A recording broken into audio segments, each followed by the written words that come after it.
On se réjouit du vote de la France au Conseil de sécurité de l'ONU le 18 avril en faveur de l'admission de la Palestine comme membre de plein droit de l'ONU. Le mouvement de la paix porte une appréciation positive sur les termes employés par la représentante permanente adjointe de la France auprès des Nations Unies, qui a déclaré que la France remercie l'Algérie d'avoir proposé la résolution en faveur de laquelle elle a voté, qu'il est temps de parvenir à un règlement politique global du conflit israélo-palestinien sur la base de la solution des deux États, la seule à même de répondre aux besoins de sécurité de long terme d'Israël, ainsi qu'aux aspirations légitimes des Palestiniens à un État. Comme le président de la République l'a rappelé, la France n'a pas de tabou sur cette question et c'est dans ce contexte, à l'initiative de l'Algérie, que nous sommes favorables au rehaussement du statut de la Palestine à l'ONU et à son admission comme membre de plein droit. Mais cette déclaration doit être suivie d'actes concrets, notamment de la reconnaissance immédiate et unilatérale de l'État de Palestine par la France, comme l'ont déjà fait 143 États, c'est-à-dire 75% des États membres de l'Assemblée générale de l'ONU. Ce projet de résolution présenté par l'Algérie a reçu 12 voix et pour une seule voix contre, la voix des États-Unis, et 2 abstentions. On déplore qu'une fois de plus les USA opposent leur veto au droit des Palestiniens à disposer d'un État. Donc, le mouvement de la paix appelle à soutenir cette position, de reconnaître appelle à imposer par son soutien auprès du gouvernement de la reconnaissance de cet État de Palestine, donc par un lien sur une pétition qu'il y a sur notre site du mouvement de la paix national, mais aussi en vous demandant de vous rassembler mardi soir à 17h30 devant la sous-préfecture. On aura un rendez-vous, une délégation avec le sous-préfet et on insistera justement sur cette reconnaissance.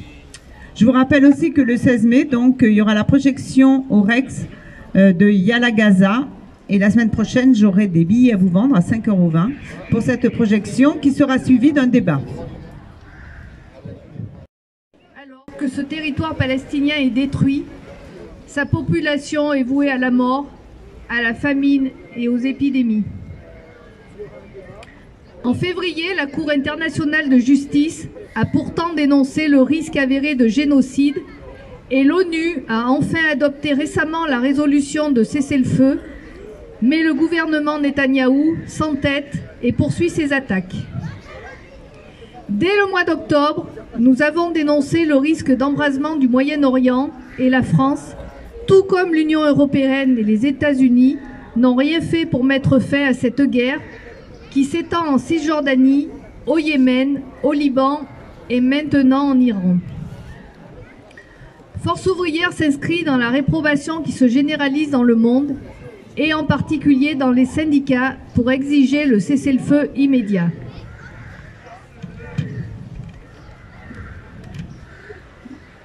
Notre organisation a toujours condamné toutes les guerres ainsi que toutes les répressions contre les droits des travailleurs. Aussi, nous apportons notre soutien au secrétaire général de la CGT du Nord, condamné avant-hier pour apologie du terrorisme alors qu'il organisait un rassemblement qui demandait la paix. Nous exigeons sa relaxe. Nous dénonçons la dérive autoritaire qui vise à faire taire et à criminaliser toutes les voix qui s'élèvent pour exiger le cessez-le-feu, la fin des massacres et l'arrêt des livraisons d'armes à Israël. Nous condamnons les propos va-t-en-guerre du président de la République au sujet de l'Ukraine, comme nous condamnons l'économie de guerre mise en place par Macron et son gouvernement qui engendre des milliards d'économies dans tous les services publics, remettant ainsi en cause notre modèle social français et en premier lieu le droit à la santé, à l'éducation, au logement ou à l'assurance chômage. C'est pour ces raisons que l'Union départementale Force ouvrière de la Corrèze, avec sa confédération, continue d'exiger le cessez-le-feu total et immédiat, l'arrêt des déplacements forcés de population, la libération des otages israéliens et des prisonniers palestiniens, la paix partout dans le monde, l'arrêt de l'économie de guerre et la fin de l'austérité. Plus que jamais, le pain, la paix, la liberté. Merci à tous. Dans notre combat pour que cesse la dévastation et la mort à Gaza qui dure maintenant depuis 200 jours. Nous sommes à un moment charnière car les souffrances infligées à la population gazaoui la font maintenant basculer dans les affres du génocide. Faim, soif, épidémie, tout s'abat en même temps sur la population. Les bombes font des ravages, plus de 34 000 morts, mais la situation sanitaire tourne au désastre. Il faut obtenir le cessez-le-feu car il en va de la vie ou de la mort de milliers de Gazaouis. 15 000 femmes enceintes et leurs bébés risquent une famine imminente. La mémoire des Gazaouis est également en péril, tant les destructions de sites ou de monuments de mémoire sont nombreux. Nous sommes à un moment charnière car le conflit peut entrer dans une nouvelle dimension par sa généralisation à toute la région du Proche et du Moyen-Orient. Le 1er avril, Israël a bombardé le consulat d'Iran en Syrie, faisant 16 morts. Le 14 avril, l'Iran a répliqué par une attaque de drones et de missiles sur le sol israélien. Et hier, Israël a répliqué à la réplique avec des drones sur le sol iranien. Nous sommes au bord d'un précipice encore plus grand que celui que l'on connaît aujourd'hui. Les plus acharnés à l'extrême droite du gouvernement israélien poussent pour une réplique encore plus puissante. Quelle est la stratégie de ces marchands de mort, cyniques et sans scrupules ? Élargir la guerre avec le diable de confort iranien ferait détourner les yeux du génocide à Gaza, permettrait de mettre en œuvre en grand le plan d'épuration ethnique de cette extrême droite israélienne et de Netanyahou, enterrant pour toujours la solution à 2 États. Cette guerre entraînerait le resserrement des alliances autour d'Israël, forcerait la main des États-Unis dans leur soutien à l'État hébreu. D'ailleurs, hier à l'ONU, les États-Unis ont rappelé qu'ils étaient bien l'allié d'Israël en posant leur veto au Conseil de sécurité de l'ONU à l'entrée de l'État de Palestine comme membre à part entière des Nations Unies. La France, elle, a voté pour. Mais pourquoi alors ne pas reconnaître unilatéralement l'État de Palestine, monsieur Macron, comme l'ont fait 143 pays dans le monde, comme s'apprête à le faire l'Espagne, Malte ou l'Irlande en Europe? Pourquoi continuer à envoyer des armes à Tsahal alors que le risque génocidaire est avéré? Et en France, pourquoi, dans une contre-offensive folle, s'ingénier à faire taire les voix de la paix? Nous sommes effectivement à un moment charnière, chez nous aussi, sur la question de la solidarité avec les Gazaouis. À un moment charnière car nous sommes à un moment de basculement. On le sent, les choses bougent en profondeur dans notre peuple. Ah, le 7 octobre, il fallait être courageux et lucide pour réclamer le cessez-le-feu 5 heures après le début des hostilités. Comment ça, cessez-le-feu? Mais le crime est trop horrible et celui qui est agressé a bien le droit de se défendre après une attaque, celle du Hamas, qui a fait 1300 victimes, dont une majorité de civils. Les partisans de la paix du cessez-le-feu, qui condamnaient ces crimes de guerre, rappelaient que tout ne commençait pas le 7 octobre 2023, qu'il y avait une puissance coloniale, Israël, et un peuple colonisé, les Palestiniens. Ils appelaient à ne pas soutenir inconditionnellement le gouvernement d'extrême droite israélien, ils appelaient donc au cessez-le-feu et bien sûr à la libération des otages. Et ils condamnaient tous les crimes de guerre, car dès le 9 octobre, Israël entamait le siège total, sans eau, sans nourriture, sans électricité, de 2,5 millions de civils, et cela, c'est un crime de guerre. Bien seuls étions-nous, insultés et calomniés, traités de soutien du Hamas et d'antisémites.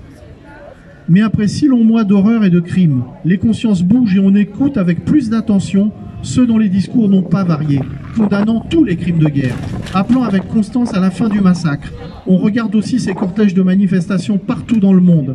On regarde à la télévision quand elle nous les montre les reportages sur ces foules israéliennes qui ne veulent plus de M. Netanyahou. On est à un moment de bascule et c'est dû à notre acharnement. Mais en face, il est temps de faire taire les voix de la paix qui portent, éveillent l'humanité qui est en nous. Cette semaine, c'est le secrétaire départemental du Nord de la CGT, condamné à 1 an de prison avec sursis, une peine lourde, pour apologie du terrorisme, pour un tract qui réclamait le cessez-le-feu à Gaza. Ce sont les 2 conférences sur la situation en Palestine annulées coup sur coup à Lille, de Jean-Luc Mélenchon et Rima Hassan. Et hier soir, on apprenait que Rima Hassan, candidate en 7e position sur la liste de l'Union populaire, était convoquée par la police pour répondre de l'infamante accusation délirante d'apologie du terrorisme. Rima Hassan, qui dès octobre a condamné sans équivoque les crimes de guerre du Hamas et s'est faite une parole forte pour faire entendre la voix de la paix, elle qui a un rêve, que juifs et musulmans vivent en harmonie au Proche-Orient. Excusez-moi tout de même, j'ai trop parlé de nous, les combattants de la paix, ici, dont les tourments sont bien ridicules au regard des souffrances du peuple palestinien. Rien ne doit nous faire dévier de l'exigence que nous nous sommes donnée envers eux. Continuons à réclamer cessez-le-feu immédiat, libération des prisonniers politiques palestiniens, libération des otages israéliens du Hamas, la paix dans le cadre de la solution à 2 États, Israël et la Palestine, se respectant et se reconnaissant mutuellement. Il y a quelques temps, on m'a fait remarquer que j'avais tendance à me laisser emporter et à m'énerver un petit peu quand je parlais. Déjà, je ne suis pas désolé parce qu'on parle de droits humains, donc je pense que j'ai tout à fait raison d'être en colère. Mais je vais quand même dire quelque chose de simple et essayer de rester calme aujourd'hui. Netanyahou et son gouvernement sont des antisémites. C'est clair et net. Se cacher derrière leur religion et derrière les tourments du peuple juif pour justifier un génocide, c'est mettre en danger les juifs du monde entier. Les attaques du 7 octobre, qui n'ont effectivement pas commencé le 7 octobre, comme on l'a dit, ont permis à tous les pires courants de se déchaîner partout dans le monde. Les islamophobes et les antisémites ont eu toutes les raisons de déverser leur haine, que ce soit dans la rue, mais aussi sur les plateaux télé. Et alors que les voix de la paix sont réduites au silence, on vous a parlé de notre camarade de la CGT dans le Nord, condamné à 1 an de prison avec sursis. On vous a parlé des conférences de Jean-Luc Mélenchon et Rima Hassan, annulées à Lille, d'abord à l'université, puis directement par la préfecture, c'est-à-dire que l'État a décidé de prendre le sujet entre ses propres mains et de rompre son devoir de neutralité, son devoir d'humanisme. Mais l'extrême droite n'est pas qu'ailleurs. L'extrême droite, elle est aussi présente ici, en France. Il y a quelques jours, le torchon fasciste Livre Noir a posté une cartographie de l'extrême gauche, un mot euphémisant pour désigner une liste de cibles de gens qu'il considère pas assez racistes, pas assez fascistes, pas assez sexistes, à leur goût. Une cartographie de l'extrême gauche qui commence à Benoît Hamon. À Benoît Hamon. Je veux dire, si vous connaissez ne serait-ce qu'un petit peu ce pourquoi milite Benoît Hamon, vous comprenez bien que c'est absolument ridicule de le considérer comme un dangereux extrême gauchiste. Et pourtant, le simple fait d'être ici pour la vie, pour la paix, pour l'humanisme, peut nous mettre en danger, car ces gens-là considèrent que tout ce qui n'est pas d'accord à 100% et sans compromis avec eux est dangereux. Et ces gens-là, ils n'ont pas peur d'utiliser la violence. On le voit, on voit des villes comme Lyon qui font face à des rassemblements de gens aux bras levés en France, alors que la mémoire de la Seconde Guerre mondiale est encore vive. Alors moi je pense que appeler à la paix c'est une chose, mais il faut aussi savoir que les dangers sont réels, les dangers sont là, on ne se laissera pas faire, et on protégera la France, mais pas leur France, pas la France des bourgeois, pas la France des Gaulois, la France fantasmée qui n'a jamais existé. Moi je vous parle de protéger notre France, la France des Lumières, la France de l'humanisme, et avant tout et surtout, la France des droits de l'homme, ici et partout dans le monde. Merci à vous.